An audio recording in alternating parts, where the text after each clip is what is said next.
Okay guys, so we're starting to talk about systems of linear inequalities. Now we've talked about systems of linear equations, that's two lines, and then we would talk about how we would graph them and we would look where those two lines would intersect, and that intersection point would be our solution to our system of linear inequations. So we're going to talk about linear inequalities. Remember, inequality is when you graph a line and then you shade above or below it. So let's review a little bit about inequalities. First of all, there's some symbols we associate with solid lines. So this should be your notes. So you're going to fold it in half. You'll put tape on the back, tape it in your journal. And so let's think about, what do we associate with solid lines? So what inequality symbols do we associate with that? Well, we know that if we have a symbol less than or greater than and it has a line under it, it's equal to, and that's a solid line. That's when we associate with greater than or equal to, less than or equal to. So the points on the line are included in the solution. So it can be equal to the line. Now a broken line, well, we don't include those points, so we only use less than or greater than without the line under it, because we don't include the points on a broken line, so it's not equal to the points on the line. It's just greater than or less than that line.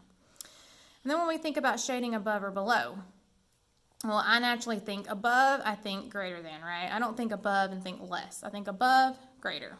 So greater than or equal to, shade below, less than or equal to. So that's a little review. Now, we are going to use Desmos to help us solve these. So this information is not as critical as if we were going to have to do it by hand. So we're going to use Desmos, we're going to graph them, and then we're going to look for that section that overlaps. So think about it. When you had two lines, we looked for where they intersected. But because we have inequalities here, we're going to have a line and we're going to have shading. So let's demonstrate. Let me show you what we're talking about when we're saying what's the solution to linear inequalities, systems of linear inequalities. So we're talking about at least two inequalities that have common variables. Both of these have x and y. That's the variables, and we have two of them. So that's what we mean when we say systems of linear inequalities. Just like a system of equations is two or more equations that have common variables. Well, in linear inequalities, a system, you have to have at least two of them, and we do. So we're going to use Desmos.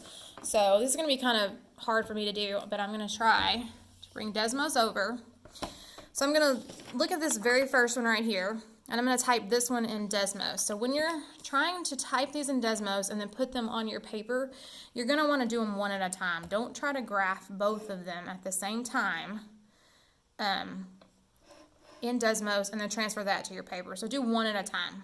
So remember, your symbols are down here in this little pop-up keyboard. So y minus 5 is less than 1/2. And then I got to arrow over and put my x to the side. So there is a graph right there in Desmos. I think I'm going to change the color. So if you want to change the color, you hit this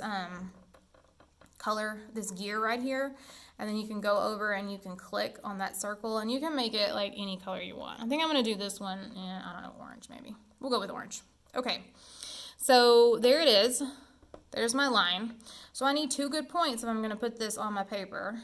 So I'm going to click on the line, and Desmos will automatically bring up the x and y intercepts. So those are usually pretty good points to use. Those are the ones I like to go for. The x and y intercepts, I click on them. And so I'm going to move this over so that I can bring my paper back over. And I'm going to show you, I'm going to graph those 2 points. So if you have Desmos up, then you would look and say, okay, I've got the point 0, 5. So that would be this point here, 0, 5. Wait, 1, 2, 3, 4, yeah, 5. Got to count. Okay, and then the next one is -10, 0, and that's that point right there. Okay, so I've just graphed those 2 points on my paper. Now I'm going to look. Is that a solid or a broken line? Yeah, that's a broken line, and that's what we would expect because our symbol is less than. There's no line under it, so it's a broken line. So I'm going to connect these points on my paper with a broken line. I'm going to try to do it as straight as I can. It doesn't have to be 100% accurate. Okay, and I could get a ruler and make that really straight because that's not very straight, let's face it. Okay, so now what I want you to do is I want you to get 2 highlighters from your bag. Okay, I'm going to use pink and yellow because something cool happens when you use pink and yellow. So look in your material bag. You should have 2 different color highlighters. If you don't have 2 different colors, trade with a friend. Make sure you have 2 different colors, okay? So I'm going to start off, and I'm going to do this one in pink, I think. So I look at Desmos, and I say, okay, I need to shade below this line. So that's what I'm going to do. I'm going to go over here, and I'm going to shade below this line in pink. And it doesn't have to be perfectly shaded. I just need to see that there's some pink going on here. Okay, so there we go. Graph that one. I've shaded below. Okay, so now I'm going to go to Desmos, and here's what's important. You need to turn the first one off. Okay, again, if you try to graph both of these in Desmos and put them both on your paper at the same time, it's going to be very confusing. So turn that one off, and you do that, right, just by clicking on this little circle here. You can turn it on and off. So I'm going to turn that one off, and I'm going to go and I'm going to graph the second one now in Desmos. So that one is 4x minus 8y is less than 16. Okay, so there it is in Desmos. It's graphed it for me. It's graphed this one in red, which is fine. And I can move this around so I can get a better picture. And I'm going to click again on my x and y intercepts. There they are. So 4, 0 and 0, -2. Okay, so now I'm going to put those points on my paper. You need to do the same. So 0, -2. There's that point. And then 1, 2, 3, 4, 0. There's my x and my y intercepts. And now I'm going to look back at Desmos. Solid or broken line? That's a broken line, right? So I'm going to connect these points with a broken line. Okay? Now hopefully you're already looking at these lines and going, wait a second. Those lines are not crossing each other. They don't look like they're touching each other. And I know that their slopes are going to be parallel. Okay? And you're right. These are parallel lines.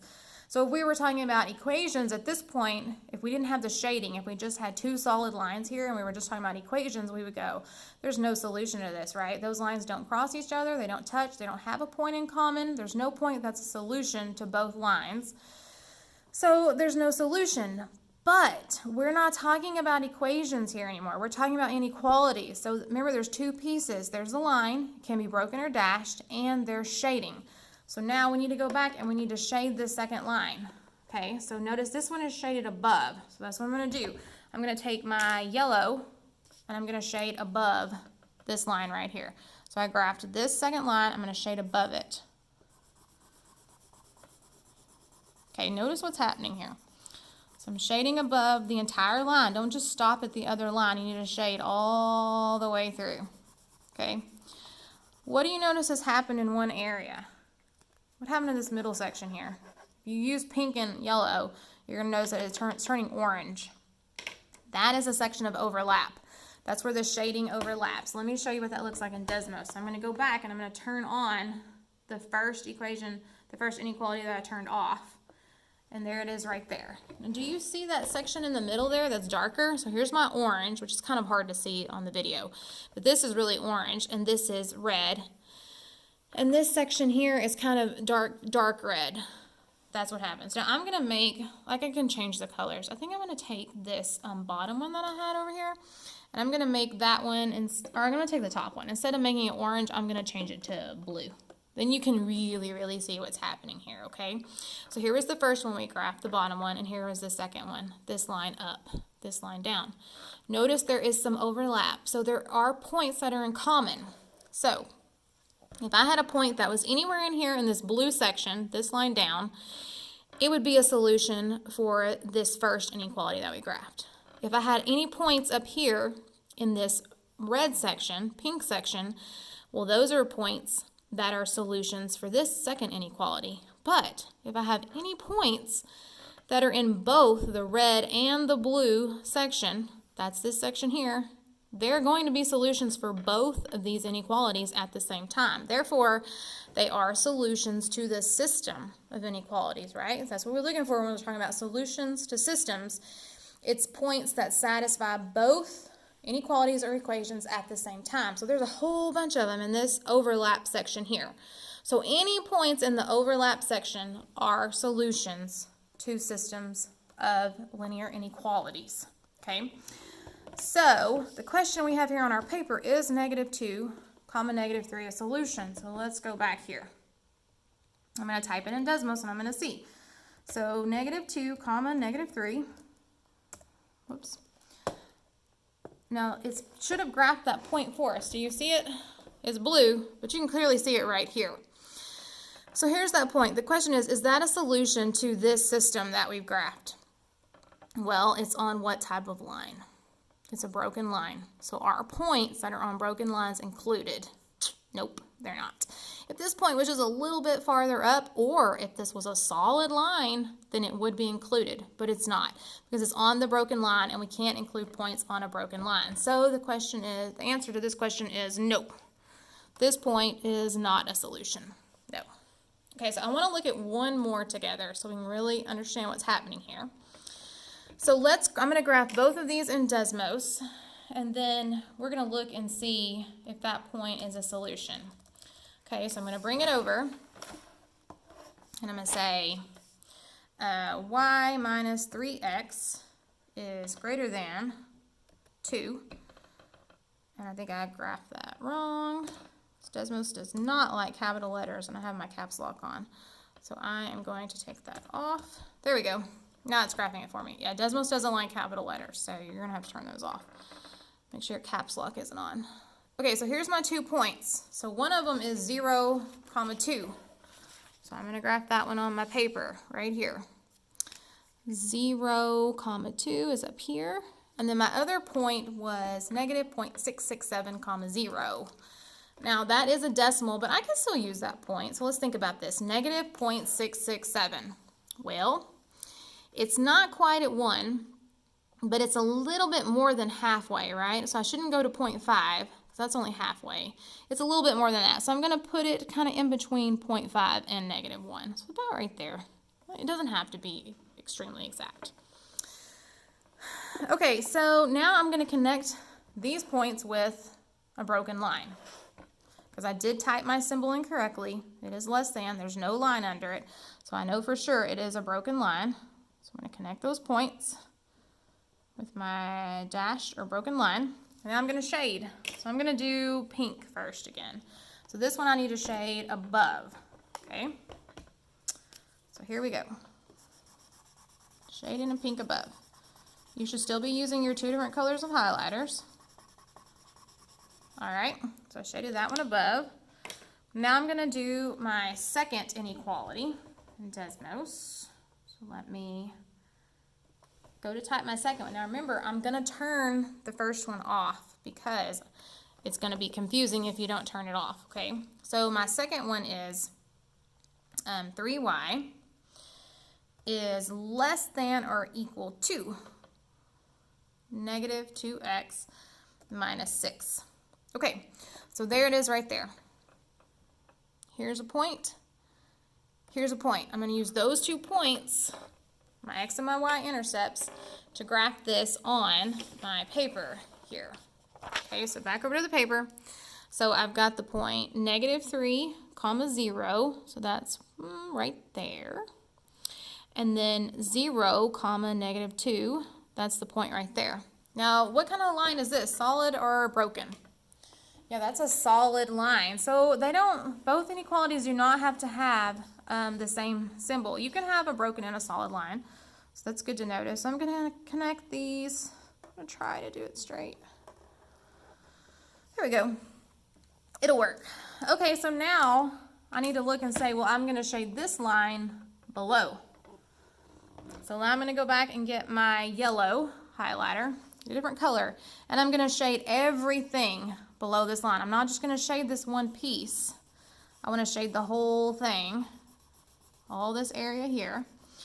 And then again, if you're using pink and yellow, you can see where the overlap is happening because it's going to turn orange. It's kind of cool. And if you're using like purple and yellow, you'll see a color change. And most of the time with highlighters, unless you're using like orange and yellow, you're not going to see much of a color change. So hopefully you have some colors different than just orange and yellow. And if you don't, then trade with somebody so that maybe you have a pink and yellow or purple and yellow or something like that. Or like a blue and pink's good. That makes purple. Okay, so then we're looking and we say, well, where's the solutions? Where are the points that are solutions? So is a point over here going to be a solution? Nope. It's not going to be a solution to either one of them because it's not in any shaded area. points over here in this just pink area are only going to be solutions for that inequality, this one right here, the second one that we graphed. And then the points in the yellow section are only solutions for this inequality here, but any points in this area are in both the pink and the yellow shaded area. So they are solutions to the system, the entire system right here. All of these points in this area are solutions to this system of linear inequalities. So let's see, is this point right here that they gave us in that overlap section? So I'm going to turn both of them back on in Desmos. This one's blue and green, but you can see this is the darkened area. This one's overlapped. And I'm going to graph that point. So that point is 5, 1. And you see it put it right there. So is that point a solution to the system of linear inequalities? No, it's not, because it's in that area that's not a solution for either one of them. No, that point's not. But can we find a point that is a solution? What if I gave you the point? Let me see. What if I gave you the point -7, 0? Now, did it graph that anywhere? Nope, because I have a comma there. Do you see it right there? There's your point right there. So is that point a solution to the system of linear inequalities? Yes, because it is in the overlapped shaded section. So if it's in the overlapped shaded section, then that's a solution. So that point is a solution. Okay, so this is how you're going to go about doing the activity for today as well. I'm not going to do any more examples in the notes, but I want you to notice here's your activity. So what you're going to do is you're going to graph these the same way we just did in your notes. What's going to happen is when you graph them on the paper, one of these letters is going to be in the solution area, just one of them. So for instance, if T is in the overlap shaded section for this system of inequalities, well then you would turn this paper over on the back, and in number 1, you would write T. So it's going to answer this riddle here. Why was the student afraid of the y-intercept? Because she thought she'd, and then it'll spell it out for you, and it'll solve the riddle. It's a really corny math joke. But anyway, so for instance, you're going to put the letter that corresponds to each of the numbered problems. So number 1, whatever that letter is, goes there. 2, you're going to put that letter there, there, and there, and so on. Okay, so you need to graph them on your paper exactly like we did in your notes, and be sure and tape your notes into your journal. All right.